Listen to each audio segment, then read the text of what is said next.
Hello friends, कैसे हैं आप। आई होप आप अच्छे होंगे और आने वाली नेट जेआरएफ की परीक्षा में लगे हुए होंगे। नेट के सिलेबस में जो उपन्यास और नाटक लगे हुए थे वो हमने पिछले वीडियो में कवर किए हैं और उसके पात्र और विषय वस्तु। अब हम जो निबंध हैं नेट के सिलेबस में लगे हुए हैं उनको एक एक करके देखते हैं। पहला निबंध है इसमें शिव मूर्ति, ये है प्रताप नारायण मिश्र का। इसमें जो है वास्तव में ईश्वर की मूर्ति जो है वो किसको कहा गया है, प्रेम को ही कहा गया है। वह अनिर्वचनीय परम्परानंद में होने के कारण लिखने व कहने में नहीं आ सकता है, केवल अनुभव का विषय है। चौराहे की ईंट, मिट्टी का डेला और हीरा मोती की प्रतिमा सब ईश्वर की ही मूर्ति हैं और उसे जो सच्चे भाव से पूजेगा वही अपने मनोरथ को प्राप्त करेगा, क्योंकि ईश्वर किसी रीति विशेष के हाथ में नहीं बिक गया, न भक्तों की मनसा के अनुकूल धारण में अक्षम है। विषय वस्तु क्या है, मनुष्य के बीच बैर नहीं होना चाहिए, ये इसमें बताया गया है इस निबंध में। ये कलाकृति संबंधों का प्रतीक है। अतीत को देखते हुए वर्तमान के लोगों को समझाने की कोशिश की गई है। पूछ लेता है परीक्षा में कि ये बताइए कि अतीत को देखते हुए वर्तमान के लोगों को समझाने की कोशिश किस निबंध में की गई है। 4 निबंध होंगे आपके सामने, तो आपको वो बताना होगा, तो इसको नोट कर लेना आप और याद कर लेना। वेद पुराणों के माध्यम से इनको समझाकर कहा गया है कि प्राचीन काल में ये एक ही थे, अब भी सभी धर्मों को मिलकर रहना चाहिए।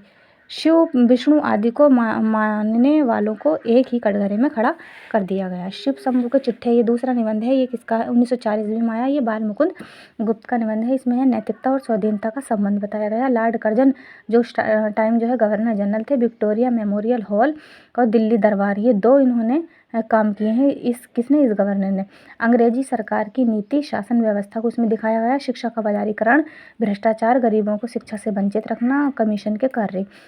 लॉर्ड कर्जन पर करारा व्यंग है इसमें, अंग्रेजी शासन पर व्यंग किया गया है। पत्रात्मक शैली में ये निबंध है। इसमें 8 निबंध है लॉर्ड कर्जन के नाम पर और 2 लॉर्ड मिंटो के नाम से। निबंध मुक्तावली शीर्षक से।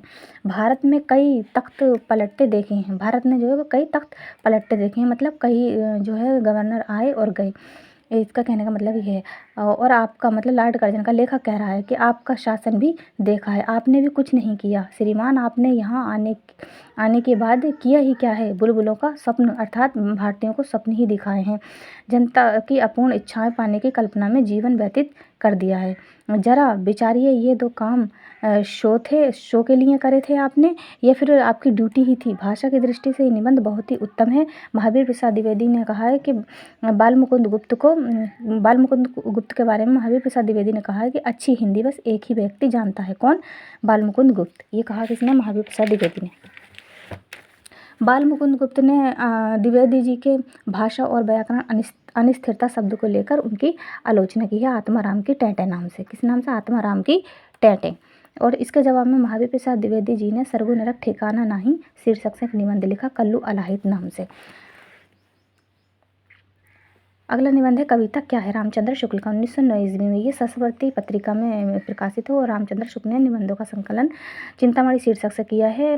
और ये इसके 2 भाग किए गए हैं। 17 निबंध आते हैं इसके अंतर्गत। इसमें 17 जो हैं वो 17 में से 10 जो है मनोविकार से संबंधित हैं और 7 समीक्षा आलोचना के रूप में हैं और 7 जो है उच्च कोटि के रूप में आते हैं। ये देख लेना आप, इस नोट कर लेना। ये जो जैसे चिंतामणि का जो पहला नाम था 1930 ईस्वी में, वो 4 बीती था और ये कितने भाग किए गए हैं और किसने किस नाम से किए हैं ये आप नोट कर लेना। इन्होंने किस प्रकार की कविता को समझा और समझाने का प्रयास किया, यही इस निबंध में बताया गया है। ये एक बृहद निबंध है। जिस प्रकार आत्मा की मुक्तावस्था ज्ञान दशा कहलाती है, उसी प्रकार हृदय की मुक्तावस्था रस दशा कहलाती है। ये किसका कथन है? रामचंद्र शुक्ल का। ये बहुत ही इंपॉर्टेंट है और ये हर बार परीक्षा में पूछा ही जाता है। ये एक विचारात्मक निबंध है।